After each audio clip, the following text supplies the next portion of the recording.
we did question 1.1.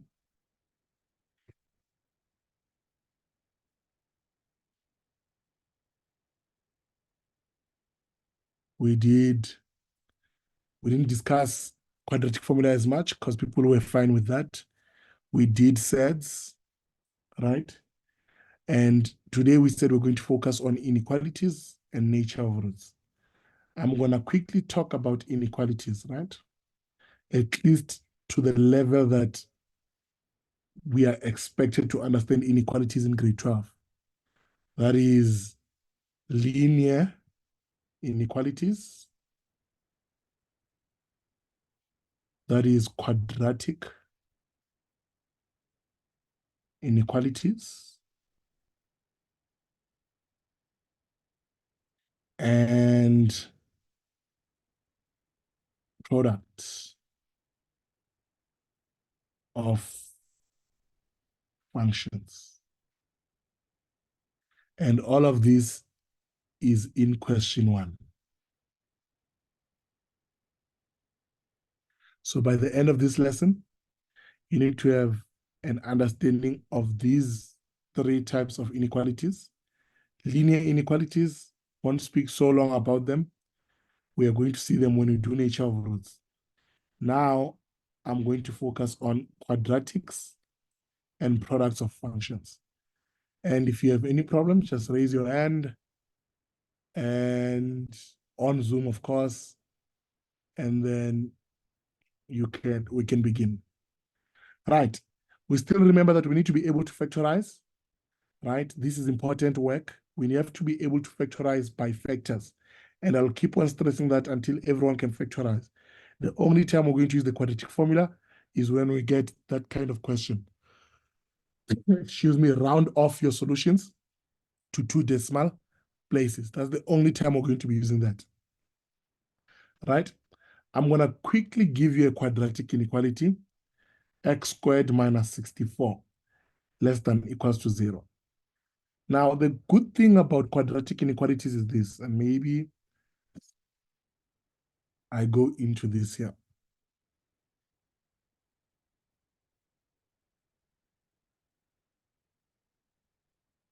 The first thing is that because we are going to be factorizing, right, it's a quadratic.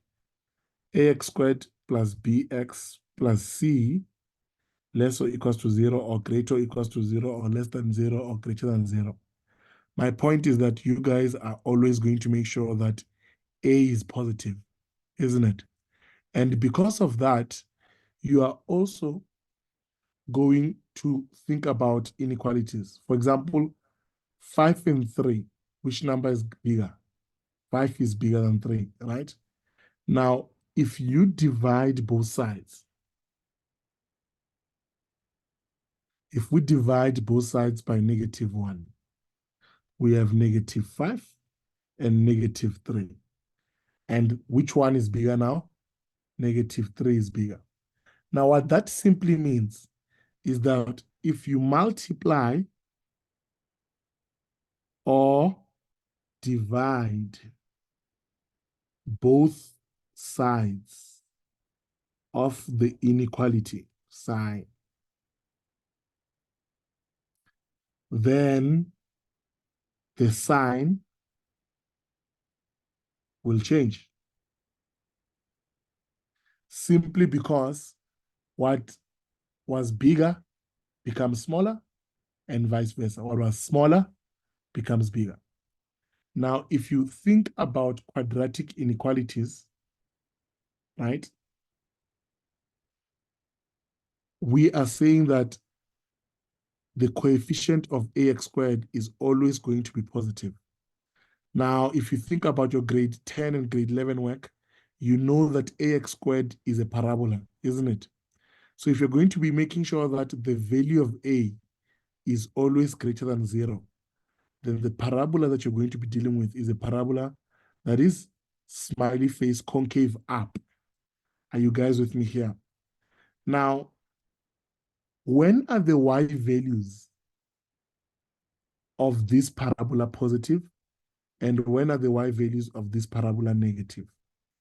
And the answer is, and I hope everyone can see this, if that is your y-axis and your x-axis, then the y values are positive there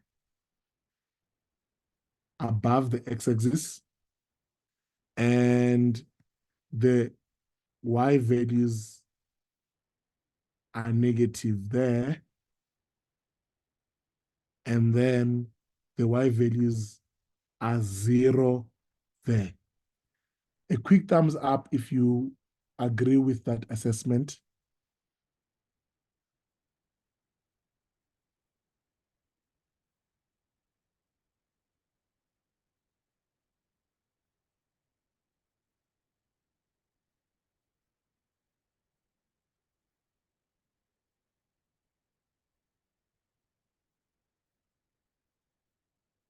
Okay, guys, I would need everyone to participate, please, so that we just make sure.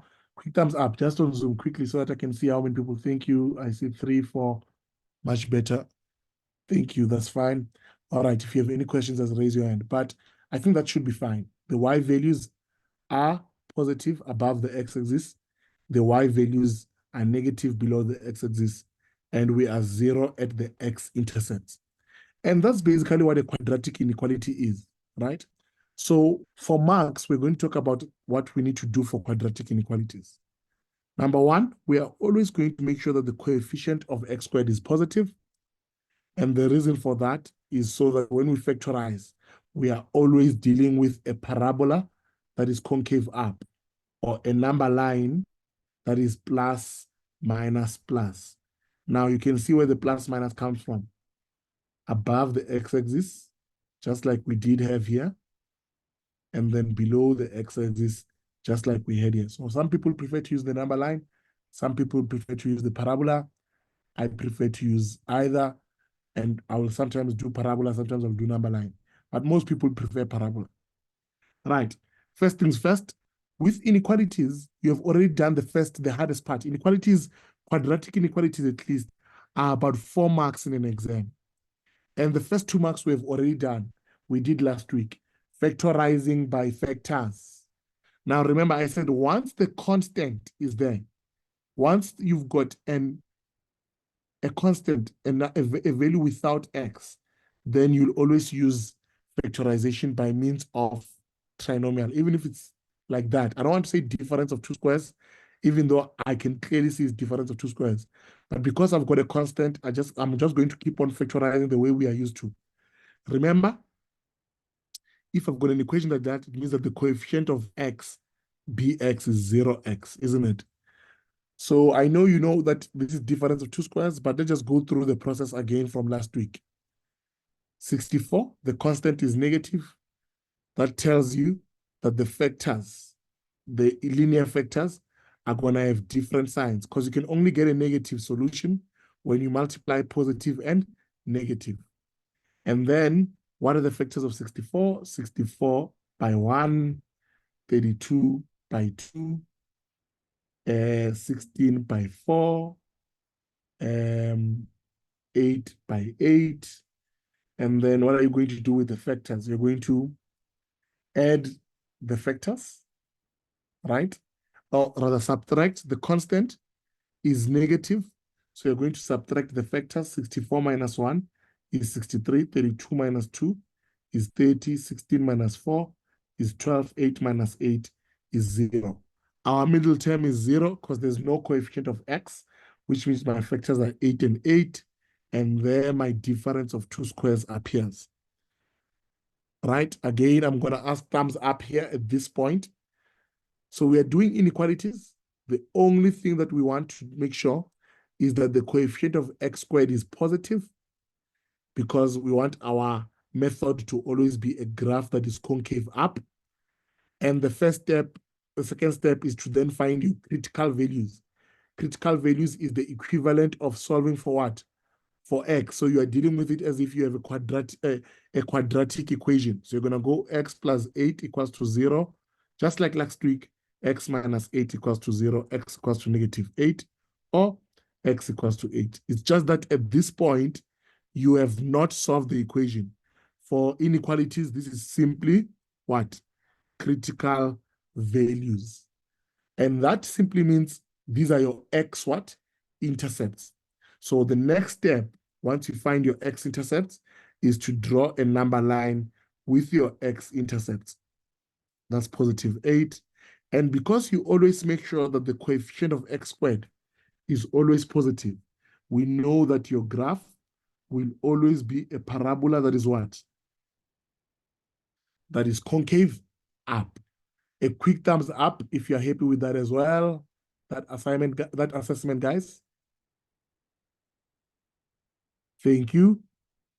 Now I've got my method. This is method, right? And then we are going to say, just for you guys to understand, I want you to understand this it's very important. All you're going to do is to go, this is a function, you're going to go y must be, this is y. So this is the equivalent of saying y must be less than or equal to what? To 0. So when, because the inequality says less than or equal to, right? So for this parabola, when are the y values less than 0? They are less than 0 there, isn't it?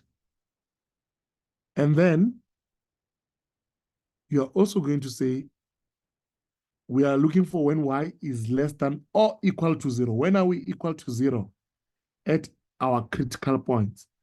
So we include the critical points. Including, remember, is a shaded circle. Excluding is a round circle.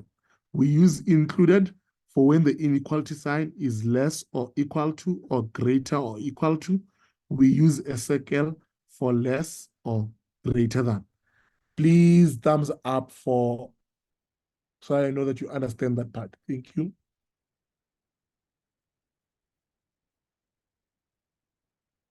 Right. Now, the next thing that is then important is then to say, how do I write my solution? And guys, I need you to understand what I'm going to say here. It's very, very important, right? To write down my solution, I don't need the method. I'm just doing method because it has a mark. Guys, I'm going to say that again. I'm just doing method because it has a mark. But to write the solution, which actually has more marks, which is 2 marks, all you have to do is write x, right, your solution, and then you repeat the inequality there as it is twice, to the right and to the left. In other words, inequality sign will never do this. Inequality signs will never go that way. They always point in the same direction. So which direction am I going to point for my solution? The same as when the same as the inequality sign I had when I was ready to factorize, which was less than or equal to. And then all you do, smaller number on the left, like a number line, bigger number on the right. Now I want you to look at this solution. X less than 8. What numbers are those? They are exactly those numbers. X greater than -8 are exactly those numbers. Are you guys with me here? So that is our solution. But to do that solution, I never looked at my method.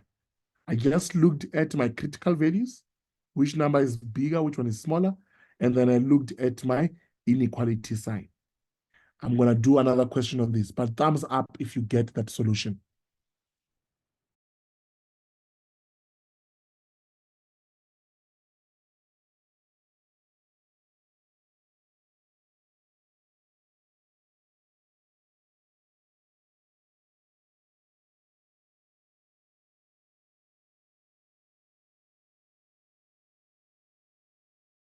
Right. Now, let's look at another question.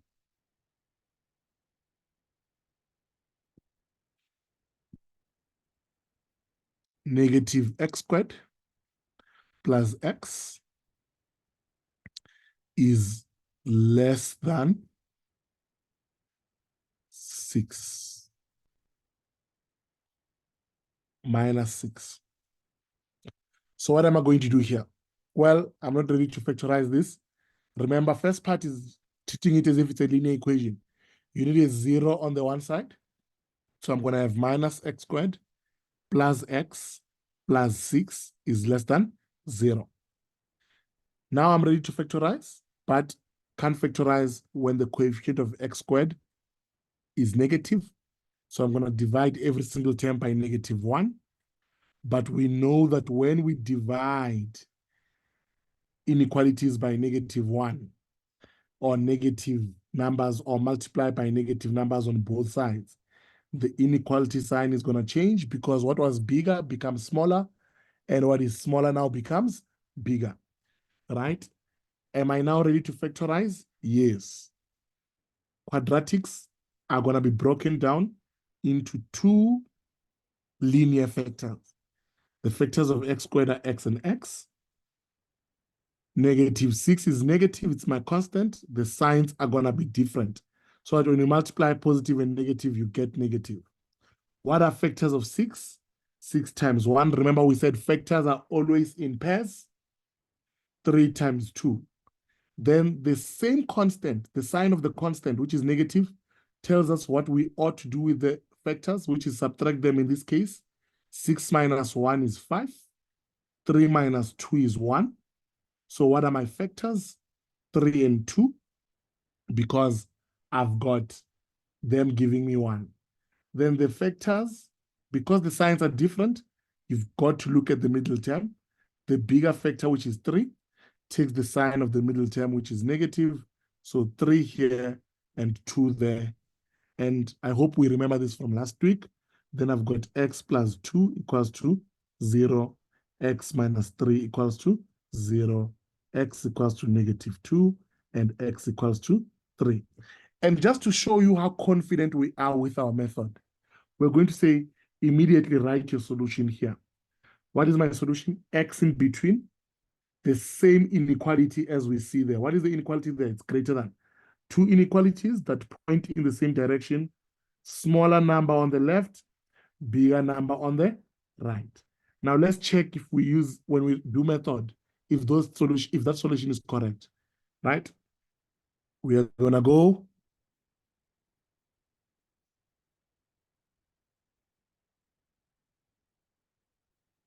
Cartesian diagram,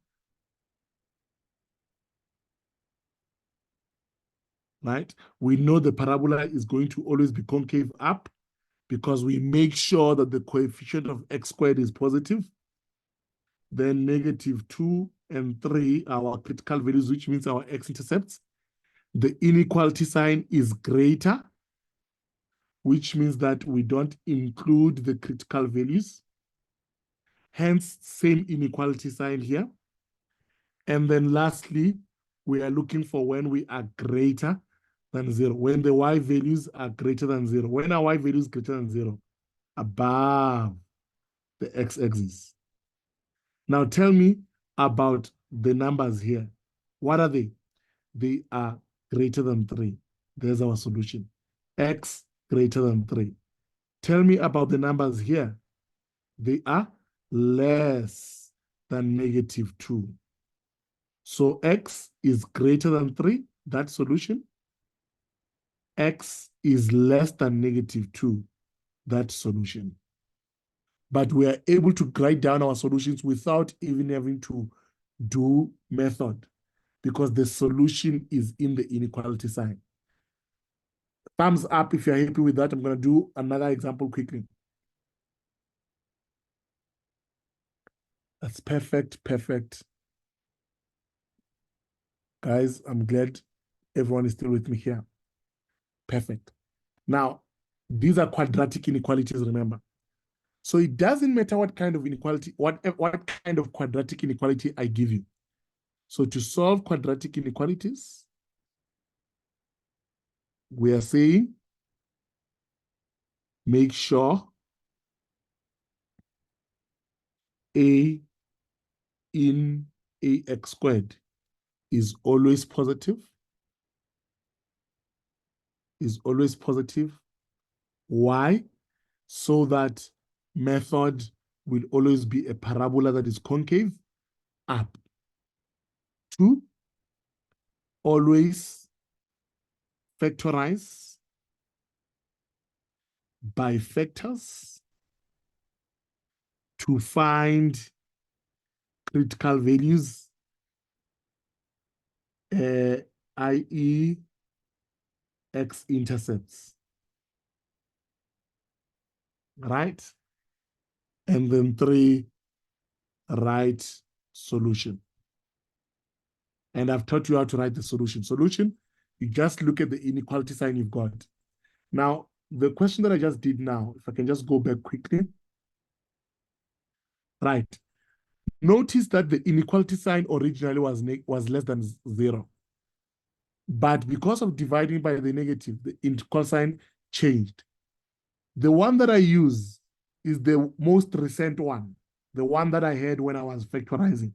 So I don't use the original one. I always use the most recent one. Of course, if the sign does not change, the most recent and the original one are the same.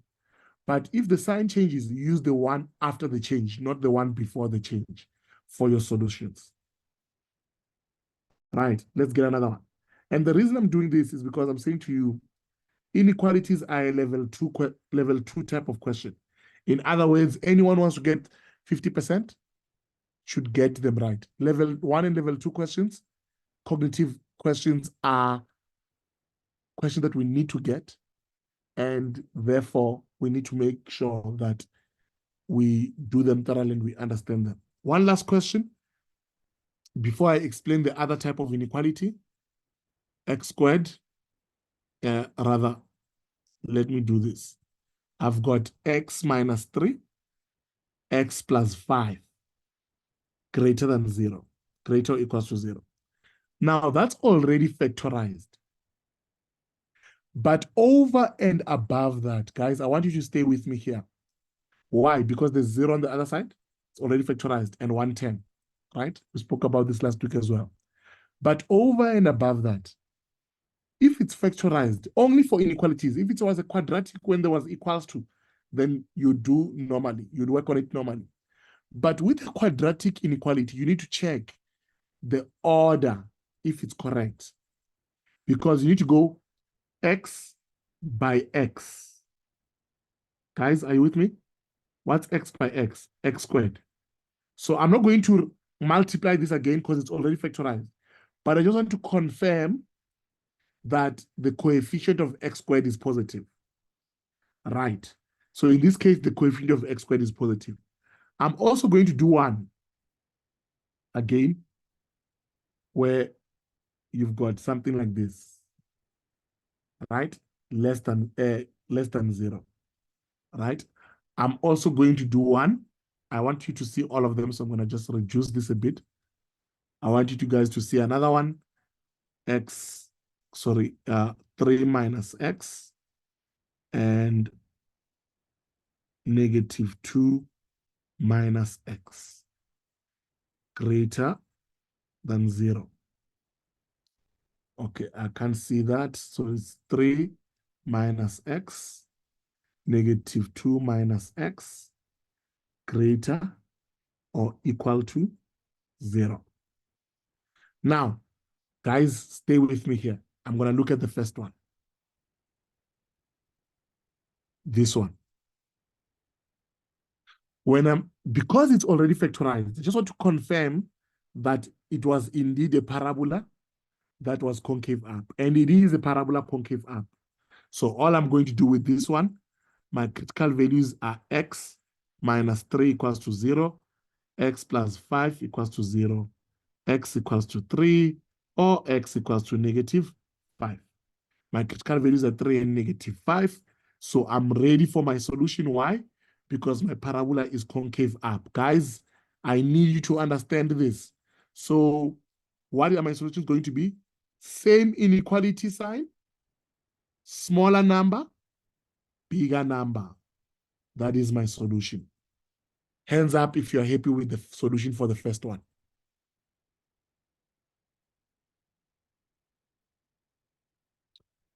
Rather, thumbs up.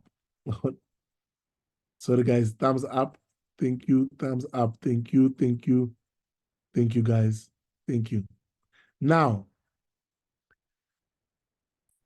don't forget, you still have to have method here, nah? But we know method is always going to be concave up, -5, 3, included if it says greater or equal to or less or equal to. Greater than, above, right? But the solution, which is 2 marks, 1 here, 1 here. 2 marks for your critical values, 1 here, 1 there. That's already 4.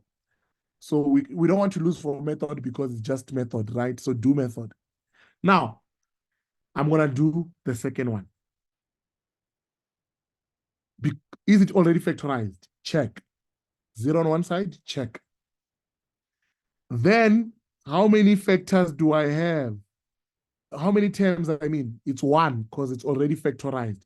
If it was not factorized, you would remultiply, right? And then after remultiplying out, collecting like terms, then you would factorize. But now it's factorized. But you need to check negative x times x is negative x squared. Is that a correct inequality that we're looking for? No. So you don't need to remultiply and then divide by negative. That already tells you that it's not in the right order. So all you're going to do is, and why is it not in the right order? Because of that, the minus x. So what you're going to do for this question, you are simply going to say, fix it and write x minus 2. But that's the equivalent of dividing by negative there. So the inequality sign must change. Are you guys with me here? Thumbs up if you get that. You have to to fix that. You've got to change the inequality sign because it's the equivalent of dividing that x squared, which was negative x squared, by negative. And we only do this for when our inequality is already factorized. Right, guys? Only when it's already factorized. I have to stress this. Only when it's already factorized do we check if the factors are sitting correctly. Then once you do that, then we already know what the solution was going to be, isn't it?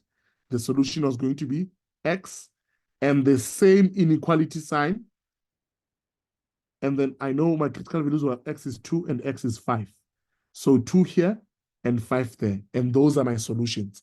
You'll still add method, but method is easy. Guys, thumbs up again if you're still with me.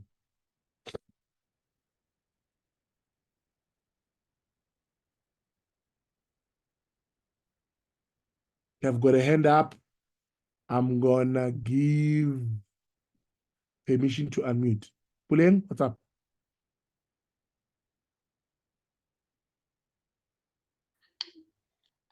Sir, so Yes. when you divide by negative, the inequality sign changes. Yes, that's what I was explaining at the beginning. Remember? 5 and 2, All right. which one is bigger? I don't want you to memorize it. I don't want you to cram this. I want you to understand this. Tell me, 5 and 2, which one is bigger? It's 2. 5 and 2, which Sorry, it's number is 5. It's 5. It's 5. That's fine, don't worry. 5 is bigger, isn't it? 5 is greater than 2. Okay, divide by negative both sides. You'll have -5 and -2. Which one is bigger? It's -2. What has happened to the inequality sign? It changed. Exactly. Because what was smaller becomes bigger, and what was bigger becomes smaller. All right. Thank you, sir. Okay. Thank you for that question, Puleng. Now, guys, I want us to go to number 3. Number 3 looks bad, right? But look at this here. Negative x times, is it factorized, number 1? Well, I've got 0 on one side, check. I've got 1 term, check. So, is it factorized? Yes.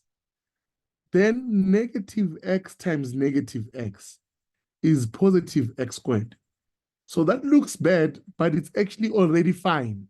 So all you're going to do is go 3 minus x equals to 0 minus 2 minus x equals to 0, 3 equals to x, negative 2 equals to x. Those become your critical values, x, and then you've got your inequality sign, same direction, smaller number on the left, bigger number on the right, and you're done. So it looked bad, but because both factors are not correct, when you take out negative on both of them, negative and negative create positive. So then there's no need to change the sign there, because negative x times negative x is positive x squared, which means that we are already a parabola that is concave up. So we are fine. Thumbs up if you get that.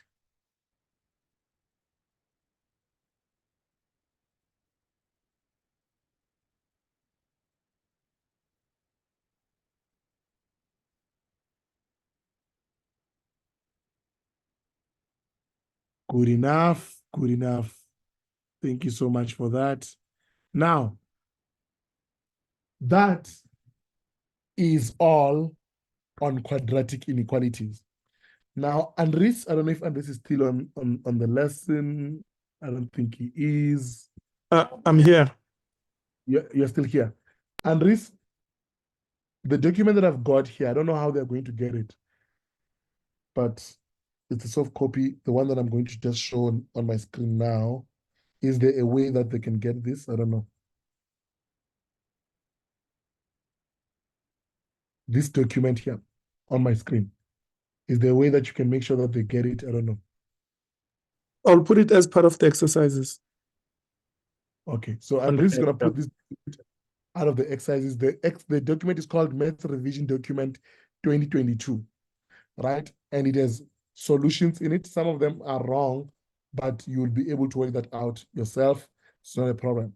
But I just want to go through the inequality questions. I'm not going to solve them, but I just want to show you how easy they are. Look at 1.1.4. How many marks is that?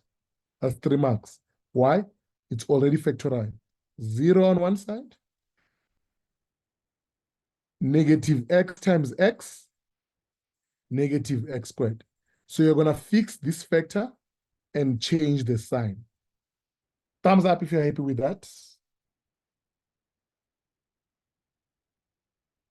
Okay, I'm getting a lot of thumbs up. I'm glad people are getting this, né?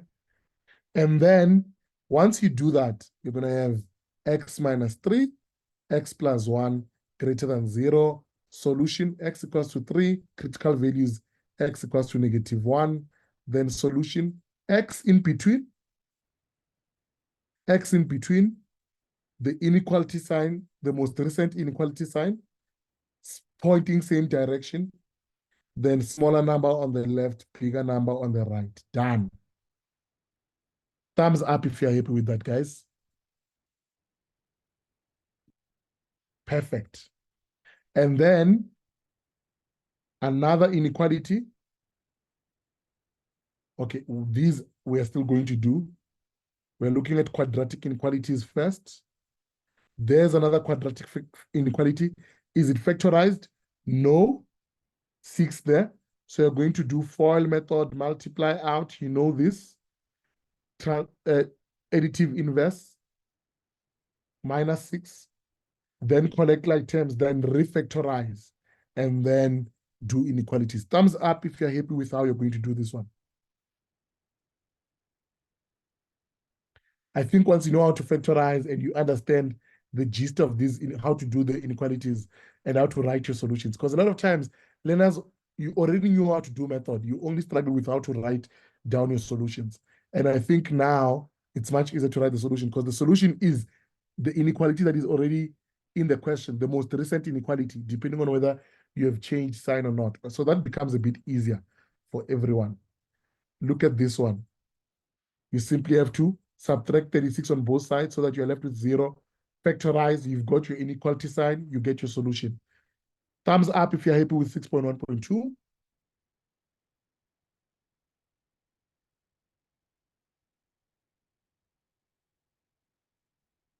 It's just same thing, okay? I've got Tepiso Banza. I'm going to ask you to unmute. Then you can ask your question.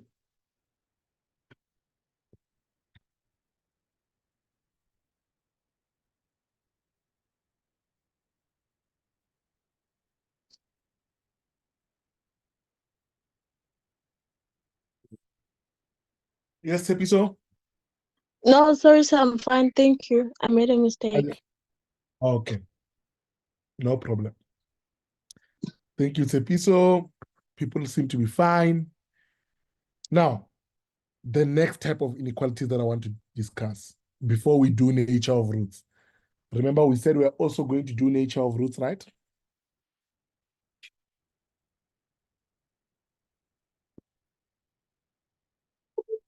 We're also going to do nature of roots. Guys, we are going to do nature of roots. Now, I want us to look at these type of questions, and I'm not going to spend too much time on them. They are part of question 1, right? We get them part of question 1, 3 to the power of x into x minus 2. Now, I don't want to do a whole thing on where this comes from, but what I do want people to understand is that it's no longer a quadratic inequality, so it's not a parabola, but it is a product of graphs.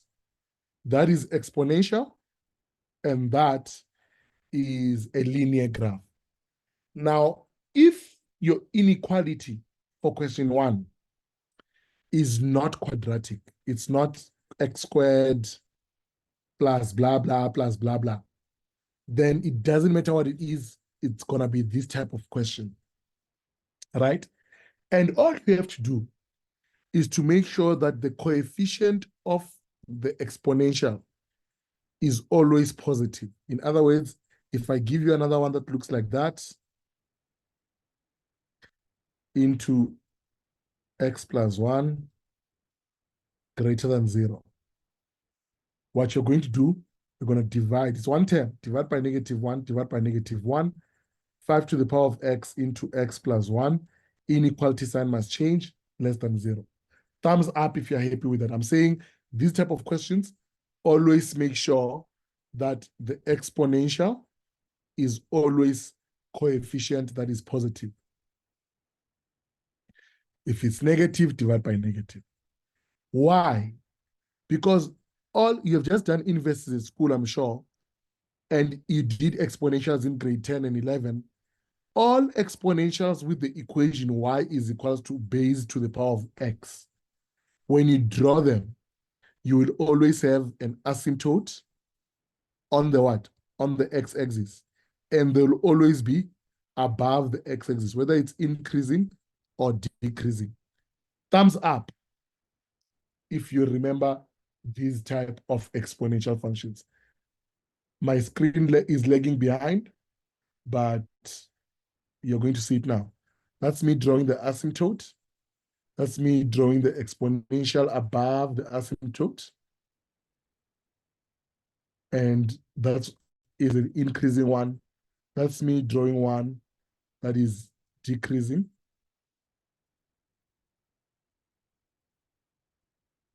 Right?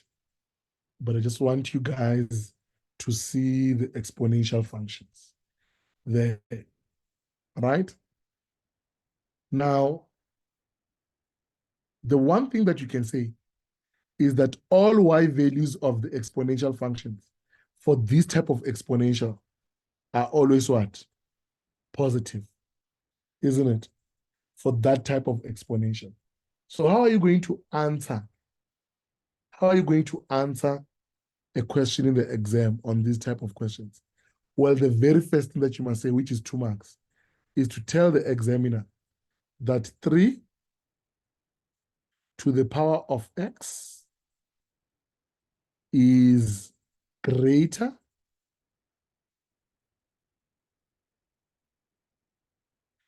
than 0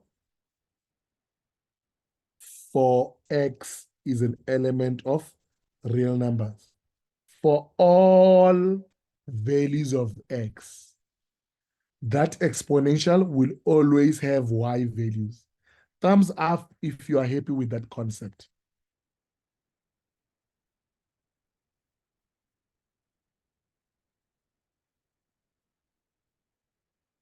Thank you, guys. Now, if we're all happy with that, That means that the only in question on this inequality is that question there. That is the only question. So after doing this, this is a mark and that is a mark. Then you are simply going to take that linear inequality as it is and solve for x. So you're simply going to go x is greater or equal to 2. Because that is the only graph that is either capable of being positive or negative, because the exponential is always positive. So that one is the one that will determine the solution. You get another mark for this. For that one there, what are you going to say? 5 to the power of x is greater, not greater or equal to, ne? They are above the x-axis, so never equal to 0. Greater than 0 for x is an element of real numbers. You're going to say, therefore, the inequality question is a linear inequality. X plus 1 is less than 0. X is less than -1. You simply solve for x. Thumbs up if you are happy with how you're going to do those questions.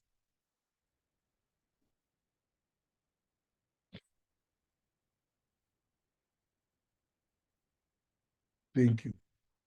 Now, sometimes, because they now know that learners are aware of these type of questions and how to deal with them. So once in a while, they're going to give you a question, right? I'm sorry, guys,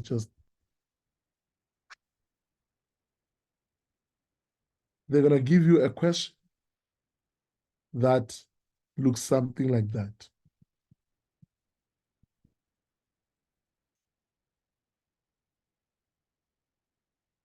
Right. So that looks like something we are already familiar with, isn't it?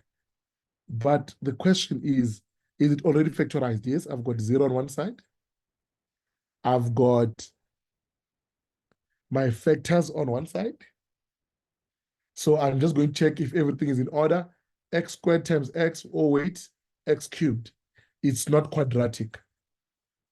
And the moment it's not quadratic, it's that other type of question. X minus 1 is a straight line. X squared plus 2 is a parabola with concave up that looks like that. So all values of x are positive. All values of y are positive. So x squared plus 2 is greater than 0 for x is an element of real numbers. So the inequality is just that one, the linear one. X greater than 1. Thumbs up if you're happy with that. The same thing as the exponential, but instead of giving you an exponential, because you always know it's positive, they are giving you a parabola that is concave up with no x-intercepts. Because we know that you can't factorize sum of 2 squares or x squared plus 2. So that's just another variation of the same type. The moment it's not quadratic, it's this type of question. It's that type of question. Let me show you. It's this type of question. The moment it's not quadratic, it's this type of question. Are you guys with me here? That type of question.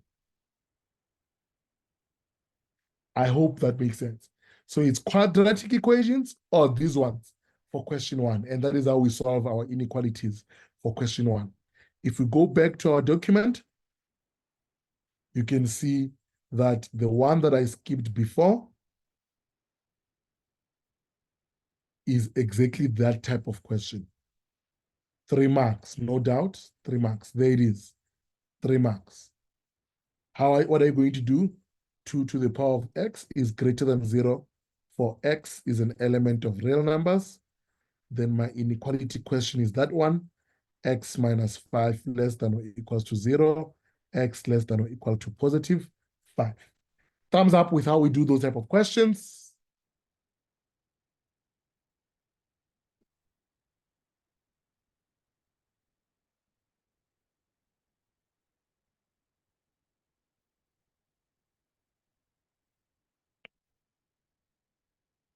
Right.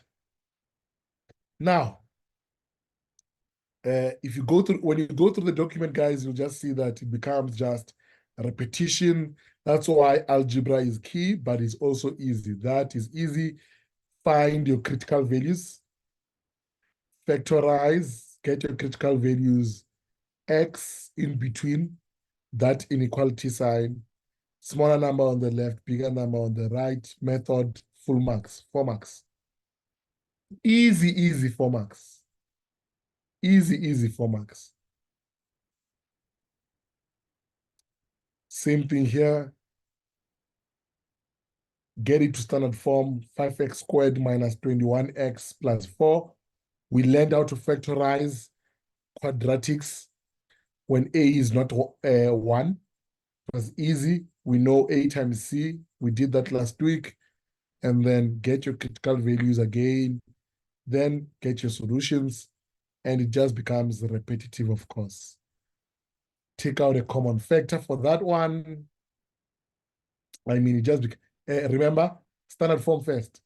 Negative 2x squared plus 6x less or equals to 0. Divide by negative 2. And then x squared minus 3x greater or equal to 0. Inequality sign changes. How do you factorize that? Take out a common factor, blah, blah, blah, blah. I think that is also fine. Difference of 2 squares to get your factors for that one.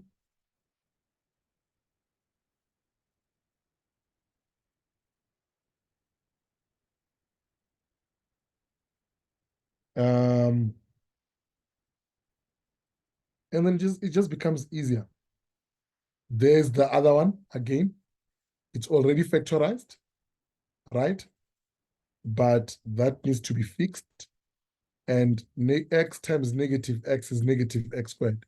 So when you fix it, you change the sign. Thumbs up if you remember that.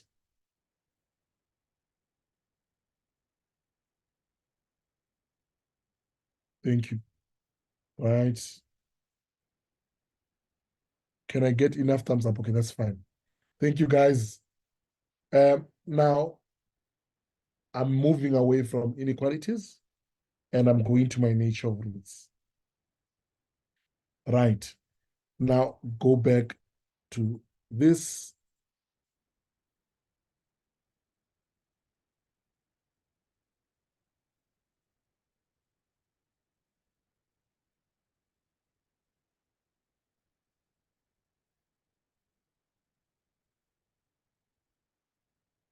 Now, guys, where do nature of roots come from? And this is important. You have already done nature of roots quite a bit in earlier grades. But where nature of roots comes from is simply the fact that when you solve, right? For example, if I give you that quadratic equation, factorize that. We know how to factorize these guys. X is equals to 3 or x equals to negative 2. Tell me about these numbers that you see here. Well, is 3 on the number line? Yes. Is negative 2 on the number line? Yes. What do we call numbers on the number line? Real numbers. So these numbers that I see here are real, right? 3 and negative 2 are on the number line. Are they the same? No, they are not the same. They are unequal. Is 3 and negative 2 capable of being written in terms of fraction? Yes, 3 over 1 and negative 2 over 1 is a fraction. So they are rational. Remember, rational numbers are numbers that can be written as what? As A over B. Right. X squared minus 4x plus 4 equals to 0. Solve for x. Factorize. It's a quadratic standard form. X and x, right? The constant is positive, meaning that my signs must be the same. Either plus plus or minus minus. So that when you multiply them, you get a positive answer. But is it plus plus or minus minus? Well, we check the middle term. When in doubt, check with the middle term. So I know plus means that the signs must be the same. When the constant is positive, the signs must be the same. But there are two versions of that. It could be minus, minus, or plus, plus. So how do you confirm? Check the middle term. So it's minus, minus. Factors of 4, 4 times 1, 2 times 2. And then what do we do with the factors? We, again, the constant tells us, add the factors. 4 plus 1, 5. 2 plus 2, 4. So what are my factors? 2 and 2. So I've got 2 and 2 equals to 0. X minus 2 equals to 0. X minus 2 equals to 0. X equals to 2. Or X equals to 2. What can you tell me about my solutions? They are real because 2 is on the number line. They are equal, right? And they are rational. Fair enough? And then what about quadratic formula? The quadratic formula, and I'm going to do this separate color. Okay, I've got hands up. Kwanele, what's up? Good evening, sir. I just wanted to ask, because I recently just joined the meeting, so I wanted to ask, have you guys done the solve for x questions, those ones that have fractions on them? Like, for example, maybe they say 2 over 4x squared minus 1 plus another fraction, and then equals to another solve for x. We haven't, but they are quite basic. Actually, I'll do one before the end of the lesson. Okay, thank you, sir. Right. Now, the next thing that we've got is we now know that these are real and equal. Quadratic formula we know is minus b plus or minus square root of b squared minus 4ac over 2a. And that is the quadratic formula, right? Guys, I want you to realize, and this is important, I want you to realize that what makes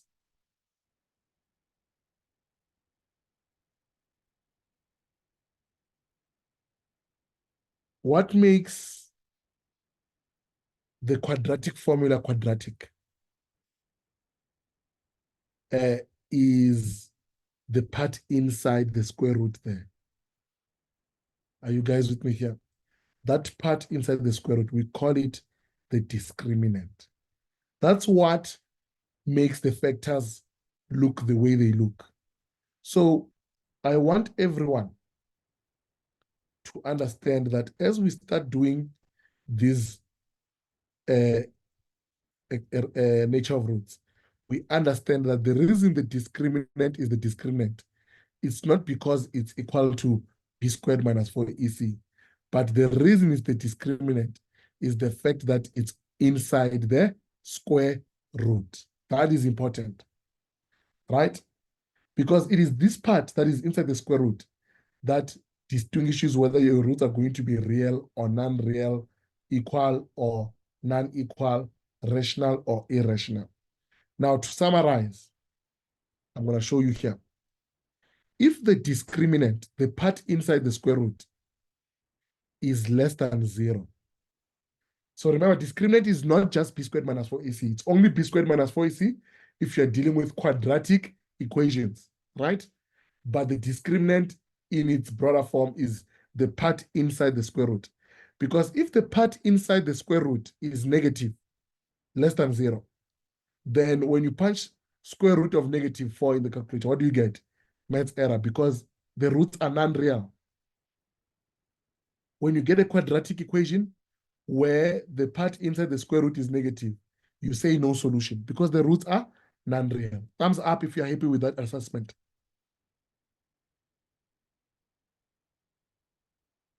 Perfect. And then if the discriminant is greater or equals to 0, because the square root of a positive number and the square root of 0 exist, then the roots become real. right? Now, there are two parts to real.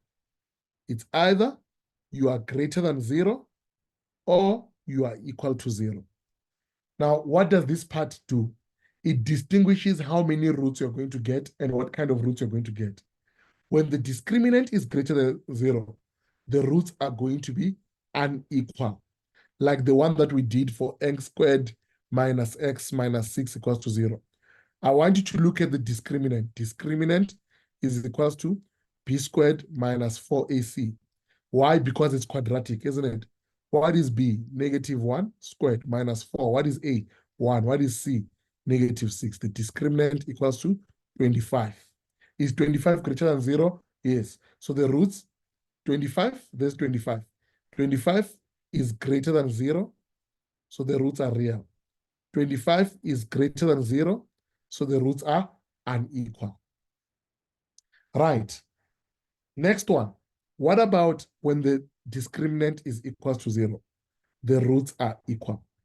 The one that I did for you was x squared plus minus 4x plus 4. A is 1, B is negative 4, C is positive 4. Discriminant is b squared minus 4a, c. Discriminant is, what is b? Negative 4 squared minus 4. What is a? 1. What is c? 4. The discriminant is 0. 16 minus 16 is 0. So, again, 0. Is 0 less than 0 or greater or equal to 0? 0 is greater or equals to 0. Is 0 greater than 0 or equal to 0? 0 is equal to 0. So my roots are real and equal. Thumbs up if you're happy with that.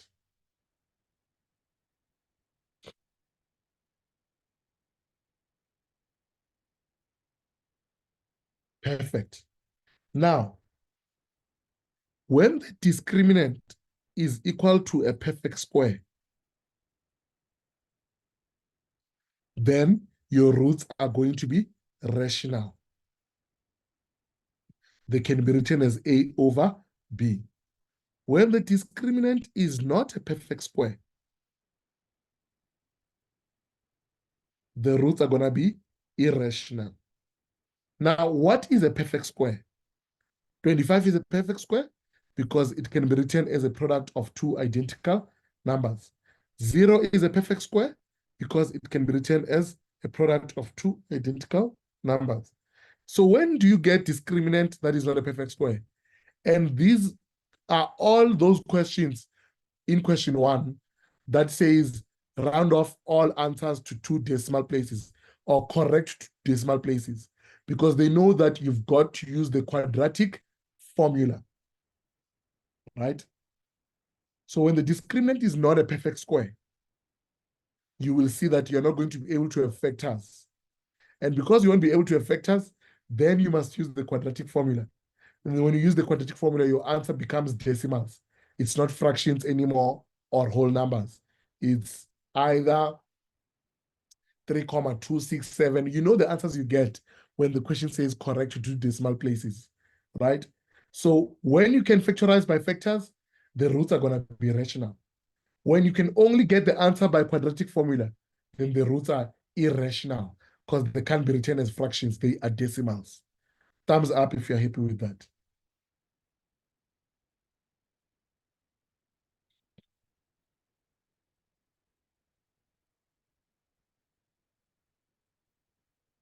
Right. Now, with that in mind, I hope we have written this document down or taken a photo at least, because we are going to now go back to our question. Now, I want us to look at the nature of roots questions here, and you will see how easy they are, right? And we're going to go to the very first page and check from there. Okay. In this first paper, there was no nature of roots. Second paper, no nature of roots. No nature of roots. No, there. 5.3, nature of roots. Thumbs up if you can see 5.3. Perfect. Right. Now, what does it say? The roots of a quadratic equation are -3 plus or minus the square root of 4 minus p over 2. For which values of p are the roots real? We know that for real roots, the discriminant is greater or equal to 0. And what is the discriminant? The part inside the square root. So go to the part inside the square root. What is the part inside the square root? 4 minus p. So for real roots, the discriminant is greater or equals to 0. What is the part inside the square root? 4 minus p must be greater or equal to 0. Then make p the subject of the formula. I'm going to just take p the other side, becomes positive p. So 4 must be greater or equal to p, or if you read it that way, it's going to be p less than or equal to 4. And that is your solution. Thumbs up if you are happy with that solution.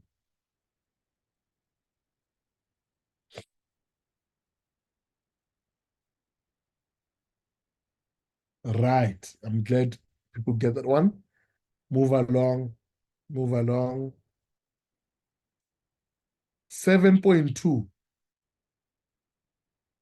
Okay, this one is not more nature of root, it's just understanding of what it means to factorize. 2 is a root. What is a root? Right? For example, if I have x squared minus x minus 6 equals to 0, x minus 3, x plus 2 equals to 0, x equals to 3, x equals to -2. So 3 and -2 are roots of that equation. When you plug them in there, you get what? 0. Are you guys with me here? X minus 3 is a factor. X equals to 3 is a root. It's a solution. So when you plug in the root into the equation, you get 0, isn't it? Because there's 0 on the other side. So if 2 is a root of that equation, determine the value of p and hence the other root. What are you going to do here? It means that if 2 is the root of 2x squared minus 3x minus p equals to 0. That means if 2 is the root, it means when you substitute 2, you get what? 0. That is 8. 2 squared times 2 is 8, minus 6 minus p equals to 0. 8 minus 6 is 2, minus p equals to 0. Remember, p is this unknown in this question. So once something is an unknown, you always check it as if it's x. You always go back to what kind of equation is it? The highest power of p is 1, so it's a linear equation. How do you solve linear equations? Numbers one side, unknown variable one side. So solution is 2 equals to what? Equals to p. Once you have p, then you're going to go back and say the equation was 2x squared minus 3x minus 2 equals to 0. So this is now a quadratic equation. You're going to factorize it to find the other root. 2 times 2 is -4. -4, the constant is negative. That means the signs must be different. So that when you multiply them, you get an answer that is negative. Positive times negative is negative. The factors are 4 times 1 and 2 times 2. Factors of 4. We spoke about this method of factorizing last week, remember? And then what do you do with the factors? You subtract them according to the constant. Subtract them. 4 minus 1 is 3. 2 minus 2 is 0. Which factors give me the middle term? 4 and 1. 4 must take on the sign of the middle term because the bigger factor. 1 is going to be positive. Then last step, go back. Divide by 2. You multiply by 2 by a. So divide by a. That divide by a is going to be that. That divide by a is going to be that. This can be simplified to negative 2 over 1. And what did you say? We said that the denominators, all you do there is plug x and x. Then each fraction is a factor, 2x plus 1 and x minus 2. Remember, one of the roots was x equals to 2. That was already given there. Right? One of the roots was already x equals to 2. Now, that's already given there. The next root is 2x plus 1 equals to 0. 2x equals to negative 1. Divide by 2. Divide by 2. X equals to negative 1 over 2. So this is not nature of roots, but I want to do it so that you understand what a root is. So the moment you factorize and you get your answers, those answers are roots. That means if you plug them to the original equation, your answer will be 0. That's what a root is. Thumbs up if you're happy with that question, even if it was in nature of roots.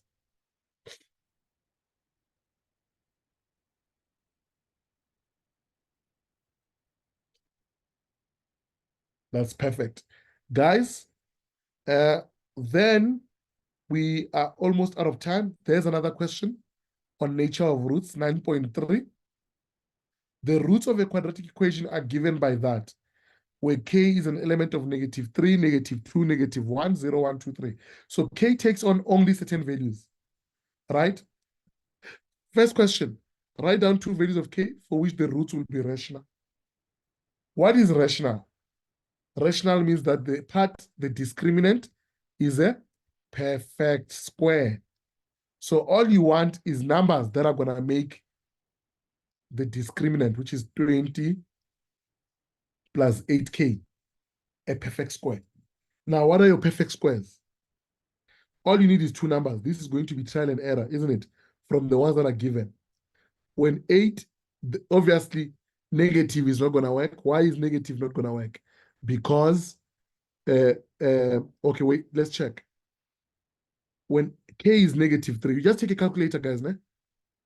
When k is negative 3, you've got 20 plus 8 times negative 3. 8 times negative 3 is negative 24. It's going to be square root of negative 24, non-real. Negative 2, 8 times negative 2 is negative 16. 20 minus 16 is 4. Is 4 a perfect square? Yes. So your first solution is k equals to negative 2. Because when you plug in negative 2 in there, you get a perfect square. And when you get a perfect square, the roots are going to be rational. Thumbs up if you're happy with that assessment, please.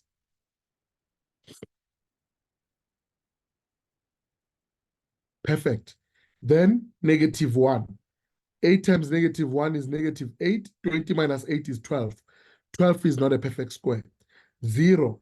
0 times k is 0 plus 20 is 20. 20 is not a perfect square. 1. 1 times 8 is 8. 8 plus 20 is 28. 28 is not a perfect square. 2. 2 times 8 is 16. 16 plus 20 is 36. 36 is a perfect square. So the other solution is k equals to 2. Thumbs up if you're happy with that solution.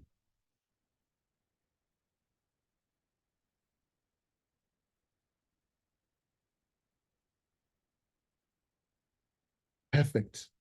And then 9.3.2, write down one value of k for which the roots will be non-real. We had already seen that when k is negative 3, the discriminant is going to be less than 0. But you could just equally say 20 plus 8k must be less than 0. 8k must be less than negative 20. Divide by 8, divide by 8. What is negative 20 divided by 8? That's calculator. Negative 20 divided by 4 is 4. What is negative 20 divided by 8? Negative 20 divided by 4 is 5. Negative 5 over 4 divided by 8 is 8 divided by 4 is 2. And negative 5 over 2 is negative 2,5. So k must be less than, sorry guys, k must be less than, not equal to. K must be less than negative 2,5. Of all the numbers k can take, which ones are less than negative 2.5. K equals to negative 3. Thumbs up if you're happy with that.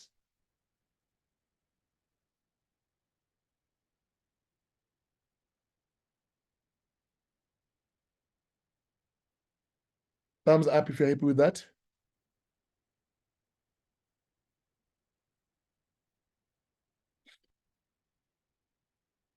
Thumbs up, guys, if you're happy with that, please. Once more.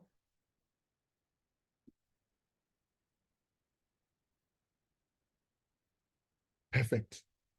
All right, guys. We still had a couple of questions on this, but I think we have the idea behind this nature of roots and our approach. I'm gonna do 2 or 3 nature of root questions on Wednesday before we do sequences and series. A quick thumbs up, guys, if we are fine with today's lesson.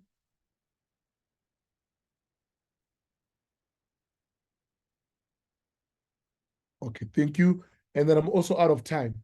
To the gentleman that said he wants us to do some equations involving fractions, I will do 2 as well on Wednesday before I do sequences, because we do have 3 lessons for sequences. But otherwise, Andres, are you still here? Yes, I'm here. Okay, can you just go through again? How are they going to get the documents? So on the app, when you go to exercises, that's where you're going to see the exercises with all these questions that you see here. And then, yeah, that's basically how you're going to be able to exercise. So I'll call it Algebra, Algebra Part 2. That's the name of the document. Okay, thank Right. you. And then I'm going to give Oh, sorry, go. people, I'm going to give people power to unmute themselves so that we can find out if there's anything that they need in terms of the app or anything like that. Is there anyone who wants to ask Andres a question on the app?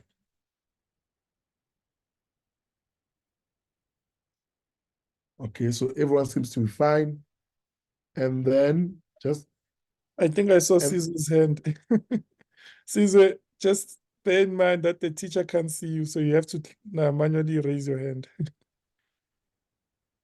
Yeah. So I just like wanted to ask how to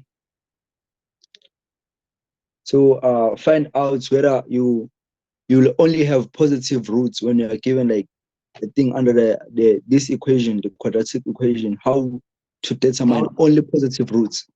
Okay, I'm gonna treat that on Wednesday, but that type of question does not appear in question 1 per se. It appears in nature of roots under graphs. Okay.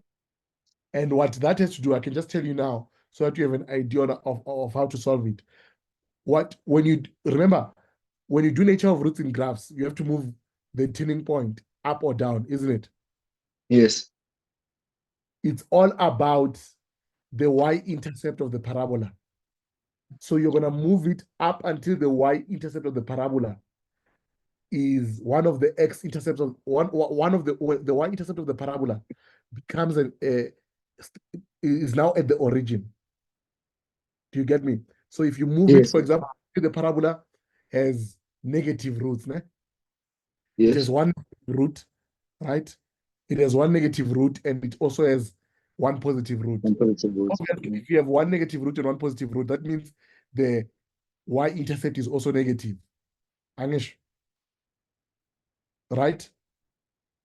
Let me just draw this one quickly, because I want to... Okay, I'd already switched off my device. Okay, I want you to understand this, and I will discuss this when I get to nature of roots and graphs, but it's so interesting. I want to just show you a bit what you mean here. So look at that. How many roots do we now have? Roots. 2, ne? Yes. One is negative. One is positive. Positive. Now, in order for me to start having positive roots, I need to shift this graph up. Why? Let's say it's -6 there. I need to shift this graph up by 6 units. so that the new graph, that -6 is now going to be something like that. Do Okay. you get what I'm saying? Yes. I need to shift the graph up. So now I still have two roots, but one of them is 0 and one of them is positive. So if I shift the graph by more than 6 units, do you see that now it's gonna go this, and the roots are now positive? Okay. Now I understand. Yeah. But remember, there's also a limit. And the limit is gonna be that turning point. Because if the turning point there is at -8 or -10, you can't shift by more than -10. Otherwise, the graph will now be above the x-axis and the roots will now be non-real.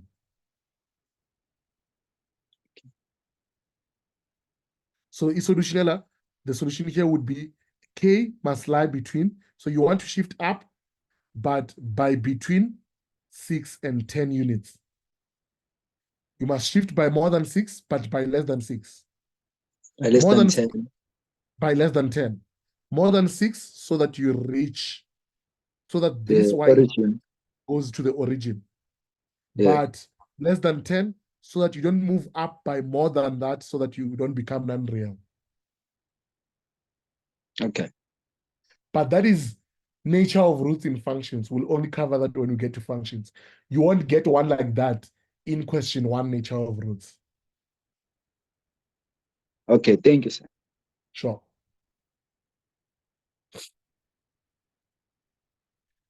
Also follow us on Facebook and Instagram to get information on what's new on the app.